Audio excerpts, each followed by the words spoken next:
Hello. Welcome to DSL classes बच्चों। कैसे हैं आप सब लोग? जोरदार तैयारी चल रही होगी एनुअल एग्जाम्स की एंड प्रैक्टिकल एग्जाम्स की, क्योंकि प्रैक्टिकल डेट्स भी आनी शुरू हो गई हैं। कहीं कहीं तो प्रैक्टिकल्स स्टार्ट हो भी गए हैं। तो अच्छे से प्रैक्टिस करिएगा। और इवनिंग में ही एक मेरा वीडियो आने वाला है इसी से रिलेटेड कि आपको एग्जामिनर के सामने अपने आप को कैसे प्रेजेंट करना है, तो वो देखना बिल्कुल मत भूलिएगा। बाकी वीडियोस मेरी चैनल पर हैं, वाइवा वॉइस भी है एंड प्रैक्टिकल वीडियोस भी हैं, सब देखते रहिए। और आई होप आप देख ही रहे होंगे। तो जिस शेयर भी किया करिए, जिस भी फ्रेंड को प्रॉब्लम हो उससे भी शेयर किया कीजिए। ठीक है। तो इवनिंग में दोबारा एक प्रैक्टिकल वीडियो आने वाली है बहुत अच्छी, कि आपको एग्जामिनर के सामने अपने आप को कैसे प्रेजेंट करना है वाइवा के लिए और प्रैक्टिकल के लिए। उसे देखना बिल्कुल मत भूलना प्रैक्टिकल में जाने से पहले। ठीक है। तो चलिए अभी हम कर रहे हैं असर्शन और रीजंस फिजिकल केमिस्ट्री का पार्ट 3। दो पार्ट्स में फिजिकल के डाल चुकी हूँ और ये तीसरा पार्ट है। ऐसे ही हम थोड़ा थोड़ा रिवीजन एग्जाम के साथ साथ करते रहेंगे, तो आपकी प्रैक्टिस बनी रहेगी हर टाइप के क्वेश्चंस करने की। तो बिल्कुल भी नहीं घबराना है, डीएसएल क्लासेस आपके साथ है। जो भी क्वेश्चन में आपको किसी में भी प्रॉब्लम है आप पूछ सकते हो। तो चलिए जल्दी से पेन कॉपी रखिए अपने पास और एसर्शन रीजन की ये हम जर्नी स्टार्ट कर रहे हैं, पार्ट 3 फिजिकल केमिस्ट्री की। पहला क्वेश्चन आ गया हमारे सामने। Crystalline solids have short range order. Assertion दिया है कि जो क्रिस्टलाइन सॉलिड्स होते हैं वो शॉर्ट रेंज ऑर्डर के होते हैं। अब रीजन क्या दिया है इसका कि amorphous solids have long range order. Reason इसका एक्सप्लेन किया गया है कि अमोर्फस सॉलिड जो है वो लॉन्ग रेंज ऑर्डर के होते हैं। तो जल्दी से पॉज करिए वीडियो को और अपने पास आंसर लिखिए एंड देन मैं आपको एक्सप्लेन करती हूँ क्या एक्सप्लेनेशन है इसकी। आई थिंक आपने लिख लिया होगा। चलिए तो मिलाते हैं आंसर। क्रिस्टलाइन सॉलिड जो है वो शॉर्ट रेंज ऑर्डर के नहीं होते, बल्कि वो लॉन्ग रेंज ऑर्डर के होते हैं, क्योंकि वो ट्रू सॉलिड्स हैं और उनमें जो पैटर्न ऑफ एटम का जो पैकिंग होती है वो काफी दूर तक इक्वल एक जैसी रहती है, सेम रहती है, अच्छी पैकिंग होती है, इसलिए उन्हें लॉन्ग रेंज ऑर्डर कहा जाता है। तो ये स्टेटमेंट गलत है। और जो रीजन है वो तो बिल्कुल ही गलत है कि अमोर्फस सॉलिड जो है वो लॉन्ग रेंज ऑर्डर के होते हैं। नो, वो स्यूडो सॉलिड होते हैं और लॉन्ग रेंज ऑर्डर के नहीं होते। और वैसे भी ये एक्सप्लेनेशन उसको दे ही नहीं रहा है उस पार्ट को। तो दोनों स्टेटमेंट गलत हैं एंड दोनों ही रीजन भी उसको एक्सप्लेन नहीं कर रहा है। चलिए नेक्स्ट पार्ट पर चलते हैं। एक एसर्शन दिया है आगे फिर सॉलिड स्टेट का ही, कि एक आयनिक सॉलिड है MX टाइप का, जिसमें मतलब एनायन भी एक ही है, 1:1 है दोनों का, like NaCl type with Schottky defect. उसमें क्या है? शॉर्टकी डिफेक्ट है। The number of positive and negative ions are same. तो उसमें ये कह रहे हैं कि उसमें जो पॉजिटिव और नेगेटिव आयंस हैं उनका नंबर सेम है। अब रीजन क्या दिया गया है कि रीजन ये है कि भाई कैटायन और एनायन जो है वो equal number of cation anion vacancies are present. वहां पर जो वैकेंसीज होंगी वो कैटायन और एनायन की इक्वल नंबर की होंगी।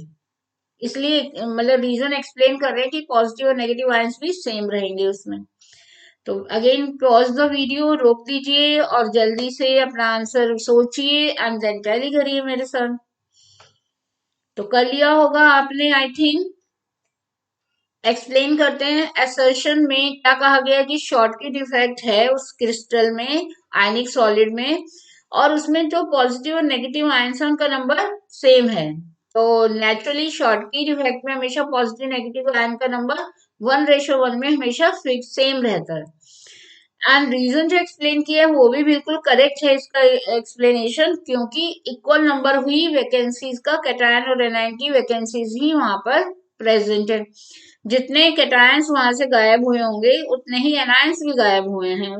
इक्वल वैकेंसीज डेवलप हुई हैं दोनों की, इसलिए दोनों का रेशो फिर भी 1:1 ही रहा। तो ये एक स्टिचियोमेट्रिक डिफेक्ट तो है ही, प्लस इसमें डेंसिटी भी चेंज नहीं, डेंसिटी भी कम हो जाती है, क्योंकि आयंस जब वो अपने प्लेस से टोटली क्रिस्टल से गायब हो जाते हैं तो मास पर भी इफेक्ट पड़ता है और इससे डेंसिटी भी कम हो जाती है। तो वो हालांकि यहाँ नहीं दिया है, तो मैं वैसे ही शॉर्टकट इफेक्ट में समझा रही थी आपको। तो ये दोनों असर्शन भी ठीक है और उसका रीजन जो एक्सप्लेन किया गया वो भी करेक्ट है। नेक्स्ट आते हैं हम, इलेक्ट्रोड पोटेंशियल जो सिल्वर आयन का मतलब रिडक्शन पोटेंशियल जो सिल्वर का सिल्वर में है वो increases with increase in concentration of silver ions. Concentration बढ़ने के साथ साथ इलेक्ट्रोड पोटेंशियल जो है वो भी इंक्रीज होता है। एंड रीजन क्या दिया गया है कि सिल्वर का जो इलेक्ट्रोड पोटेंशियल है वो पॉजिटिव वैल्यू है इसकी। तो भाई मैच ही नहीं कर रहा, जो इसका रीजन है वो मैच ही नहीं कर रहा है असर्शन पार्ट से। पॉजिटिव है, इट इज ट्रू कि पॉजिटिव होता है उसका इलेक्ट्रोड पोटेंशियल, लेकिन वो उसका करेक्ट स्टेटमेंट नहीं है। रीजन का जो एक्सप्लेनेशन दी गई है वो करेक्ट नहीं है। नेक्स्ट पर आते हैं, फॉर असर्शन है कि for the reaction N2O5 NO2 plus O2, ये एक रिएक्शन दी गई है और इसका जो rate law of mass action जो हमने रेट लॉ बनाया वो रेट है equal to K in N concentration of N2O5, ये रेट लॉ दिया है। That means it is a first order reaction. तो आप ध्यान से देखिए इस क्वेश्चन स्टेटमेंट को। एंड देन रीजन क्या दिया गया कि rate of decomposition of N2O5 is determined by slow step. यहाँ पर ऐसा क्यों हुआ, क्योंकि N2O5 का जो रेट ऑफ रिएक्शन निकाला गया, डिकम्पोजिशन निकाला गया, वो स्लोएस्ट स्टेप से कैलकुलेट किया गया। तो वेदर इट इज ट्रू और फॉल्स वो आप बताइए मुझे पॉज करके एंड देन टैली करिए मेरे साथ।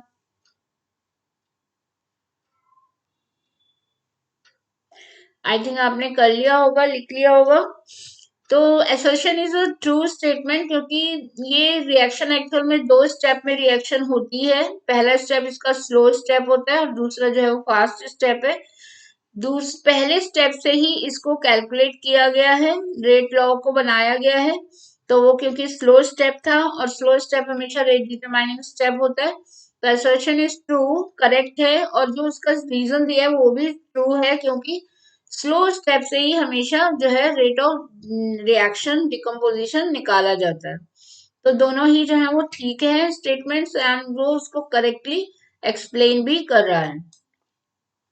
Coming to next question, assertion दिया है कि anion vacancies in alkali halides are produced by heating the alkali halide crystals with alkali metal vapor। एक एल्कली हेलाइड्स की एनायनिक वैकेंसीज जो है वो प्रोड्यूस होती है। कब प्रोड्यूस होती है? एल्कली हेलाइड को हम क्रिस्टल को एल्कली मैटर के वेपर में ही जब हीट करते हैं, उसकी प्रेजेंस में हीट करते हैं, तो हमेशा अनायनिक वैकेंसीज डेवलप होती हैं। अब रीजन क्या दिया गया कि electrons trapped in anion vacancies are referred to as F centre. रीजन में ये कह रहे हैं कि जो इलेक्ट्रॉन एनायनिक वैकेंसी में ट्रैप हो जाते हैं उन्हें एफ सेंटर्स कहा जाता है। तो इज इट ट्रू, क्या दोनों चीजें ठीक है या दोनों में से कोई स्टेटमेंट गलत है, या फिर जो रीजन दिया गया है वो उसको एक्सप्लेन कर पा रहा है या नहीं, वो बताइए। आप देखिए, चलिए आई थिंक आपको अब धीरे धीरे समझ आना शुरू हो गया होगा कि हमें इन्हें कैसे करना है।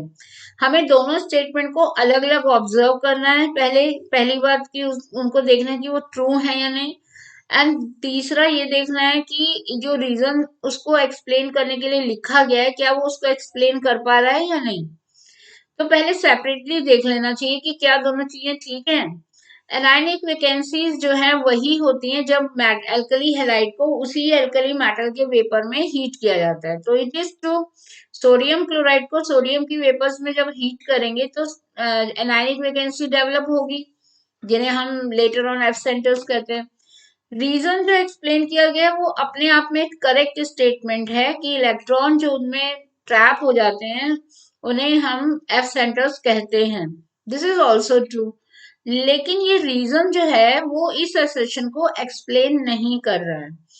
This is true separately but it is not explaining this reason. This assertion को एक्सप्लेन नहीं कर पा रहा है वो। तो ये अलग सेपरेट ठीक है कि हम उन्हें एब्सेंटर्स कहते हैं, और वो अलग ठीक है लेकिन उसको एक्सप्लेन नहीं कर पा रहा है वो पार्ट। तो ये हो गया इसका आंसर। नेक्स्ट चलिए अगला देखते हैं। The rate of reaction is the rate of change of concentration of reaction और अ प्रोडक्ट। अब आ गया काइनेटिक्स। एक रिएक्शन का रेट ऑफ रिएक्शन जो है वो क्या कहलाता है? Rate of change of concentration of a reaction और अ प्रोडक्ट। सोचिए कि रेट ऑफ रिएक्शन को हम कैसे लिखते हैं। एक तो मेथड है टाइम के साथ उसको लिखना, एक मेथड है उसका रेट लॉ से लिखना। तो rate of reaction is the rate of change of concentration of a reaction और अ प्रोडक्ट। तो क्या ये ठीक है? आप सोच लीजिए। रीजन दिया है कि rate of reaction remains constant during the course of reaction, कि रेट ऑफ रिएक्शन जो है वो हमेशा कांस्टेंट रहता है ड्यूरिंग द पूरे प्रोसेस के अकॉर्डिंग, रिएक्शन के अकॉर्डिंग जो है, पूरा जब तक रिएक्शन होता है वो रेट ऑफ रिएक्शन हमेशा कांस्टेंट रहता है। तो चलिए टैली करें, आंसर लिख लिया होगा आपने। हम्म। तो पहला जो असर्शन दिया है दैट इज ट्रू, ठीक है वो, क्योंकि हम रेट ऑफ रिएक्शन कैसे लिखते हैं? Rate of change of concentration, एक रिएक्शन में जो होने वाले कंसंट्रेशन है रिएक्टेंट की या प्रोडक्ट की, दोनों के रिस्पेक्ट में हम टाइम को रिलेट करके निकाल सकते हैं। रिएक्शन के केस में, रिएक्टेंट के केस में हम माइनस में लिखते हैं, प्रोडक्ट के केस में हम पॉजिटिव लिख देते हैं, ताकि रेट ऑफ रिएक्शन पॉजिटिव ही आए, चेंज जो आए। और रीजन जो एक्सप्लेन किया गया वो ये दिया है कि रेट ऑफ रिएक्शन जो है वो हमेशा क्योंकि कांस्टेंट रहता है जब एक रिएक्शन प्रोसेस में होती है। तो दिस इज ऑल्सो ट्रू, तभी तो हम रिएक्टेंट की भी ले सकते हैं, प्रोडक्ट की भी ले सकते हैं, दोनों ही मेथड से हम निकाल सकते हैं रेट ऑफ रिएक्शन को विथ चेंज ऑफ टाइम। ठीक है, तो ये रीजन दिया गया है, ये इसका स्टेटमेंट जो है असर्शन के स्टेटमेंट का ट्रू रीजन है, ठीक रीजन है। नेक्स्ट आते हैं हम कोलाइडल सॉल्यूशन सरफेस पर। Colloidal solutions show colligative property, ये मैंने सबसे इजी रखा है सरफेस का, आज ये क्वेश्चन आप फटाफट पहचान जाएंगे। कोलाइडल सॉल्यूशन जो है वो कॉलिगेटिव प्रॉपर्टीज शो करते हैं, और रीजन क्या दिया है कि colloidal particles are large in size, क्योंकि कोलाइडल पार्टिकल्स का साइज बड़ा होता है। तो बताइए ट्रू है या फॉल्स है? तो असर्शन जो है वो ट्रू है हमारा कि कॉलिगेटिव प्रॉपर्टीज भी कोलाइडल सॉल्यूशन में पाई जाती हैं। कॉलिगेटिव प्रॉपर्टीज क्या होती हैं? जो नंबर ऑफ पार्टिकल्स पर डिपेंड करती हैं। तो कोलाइडल सॉल्यूशन भी कॉलिगेटिव प्रॉपर्टीज शो करते हैं, osmotic pressure, relative lowering in vapour pressure वगैरह सब। लेकिन रीजन इसका ट्रू रीजन नहीं है कि साइज बड़ा होता है इसलिए कोलाइडल पार्टिकल्स ये कर पाते हैं, ऐसा नहीं है। साइज साइज जो है वो कोलाइडल पार्टिकल का बहुत बड़ा नहीं होता, it is an average. Suspension का साइज सबसे बड़ा होता है, देन टू सॉल्यूशन के पार्टिकल का साइज बहुत छोटा होता है, कोलाइडल पार्टिकल का साइज एवरेज होता है। तो ये जो रीजन दिया गया है वो that is not true for this assertion. तो ये हो गए हमारे आज के पार्ट 3 के फिजिकल प्रॉपर्टीज के क्वेश्चन। यदि इसके अलावा भी आपको कोई डाउट्स आ रहे हो तो आप डीएसएल क्लासेस के चैनल पर डाउट पूछ सकते हैं या नीचे कमेंट में डाल के पूछ सकते हैं। एंड अनअकैडमी भी आस्क अ डाउट एक नया प्रोग्राम लेके आई है, एक नई चीज लेके आई है आप लोगों के लिए, जो कि खाली 12th के लिए नहीं है, इट इज फॉर 6 to 12। तो आपके घर में कोई छोटा भाई बहन है, पड़ोस में है, कहीं भी फ्रेंड है कोई, या फ्रेंड का भाई है, रिलेटिव्स में है, आप उन्हें भी बता सकते हो कि भाई आपको कोई डाउट पूछना है तो आप अनअकैडमी पर पूछ सकते हो, क्योंकि उन्होंने ये नई चीज चालू की है, शुरू की है। अब इस आज का डाउट का बेनिफिट क्या है इसका?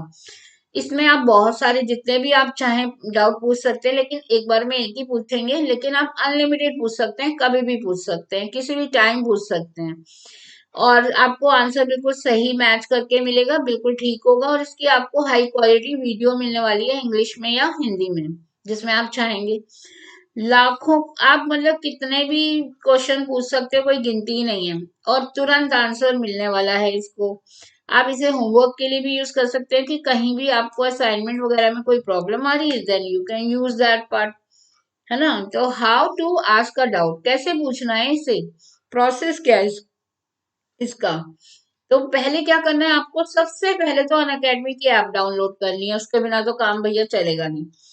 किसी और ऐप पर नहीं जा सकते आप, लेकिन आपको अनअकैडमी पर ही आपको ऐप डाउनलोड करके ही ये प्रोसेस कर सकते हो। देन फिर क्या करना है, आज का डाउट जो वहां पर दिखाई दे रहा होगा कैप्शन, उसे क्लिक करना है। पिक्चर चूज कर लेना गैलरी से, जो आपको क्वेश्चन पूछना है उसकी पिक ले लो बुक से, या फिर गैलरी में आपने स्टोर कर रखी है तो वहां से ले लो, और उसका क्वेश्चन को हाईलाइट कर लो, जो आपको पूछना है उसे हाईलाइट कर लो। एंड देन बस उसके नीचे सब्जेक्ट डाल देना, मैथ्स या साइंस, क्योंकि अभी मैथ्स और साइंस के ही डाउट लिए जा रहे हैं। उस स्पेसिफिक क्वेश्चन को हाईलाइट करके जब आप सब्जेक्ट डाल दोगे इसके नीचे, देन सेंड कर देना है बस। और उसके बाद वेट करनी है कि जल्दी ही आपको उसका आंसर मिल जाएगा। बट कुछ चीजें ध्यान रखनी है इसमें क्वेश्चन डालते हुए। एक तो एक ही क्वेश्चन, एक डाउट को एक ही बार में पोस्ट करना है। पोस्ट करने में आप मल्टीपल टाइम पोस्ट कर सकते हो, लेकिन एक पोस्ट एक बार में ही होगी। और जो इमेजेस हैं वो बिल्कुल क्लियर होनी चाहिए। वो अच्छा है कि सॉफ्ट कॉपी हो, हैंड रिटन ना हो, ब्लर्ड पिक्चर्स नहीं होनी चाहिए, क्वेश्चन पूरा होना चाहिए। ये चीजें ध्यान रखनी है कि उसमें कहीं कोई डेटाज रह गए हैं, कुछ वैल्यू रहती है और आपने वो क्वेश्चन इनकम्प्लीट भेजा है और डिमांड कर रहे हैं कि आपके पास आंसर आ जाए, तो नहीं आएगा क्योंकि वो इनकम्प्लीट क्वेश्चन है। और यदि उसमें एमसीक्यूज हैं तो एमसीक्यू की भी पूरी पिक्चर लेके उसके सब ऑप्शन जो भी हों वो पूरा भेजना है। अब एक क्वेश्चन के कई बार क्या होता है, 5 मार्क्स का होता है तो उसमें कई पार्ट्स होते हैं, तो उसके हर पार्ट को आपको सेपरेटली भेजना है, एक पार्ट को एक ही बार पोस्ट करना है, ये ध्यान रखिएगा। ठीक है। और बस जब आप डाउट पूछेंगे तो यहाँ पर डीएसएल क्लासेस कोड डालना मत भूलना, क्योंकि आप हमारे चैनल के थ्रू जा रहे हैं। कितने भी आप फ्री डाउट पूछ सकते हो, लेकिन डीएसएल क्लासेस से के नाम से ही आपको फ्री ऑफ कॉस्ट रहेगा, लेकिन आपको कोड क्या डालना होगा, डीएसएल क्लासेस।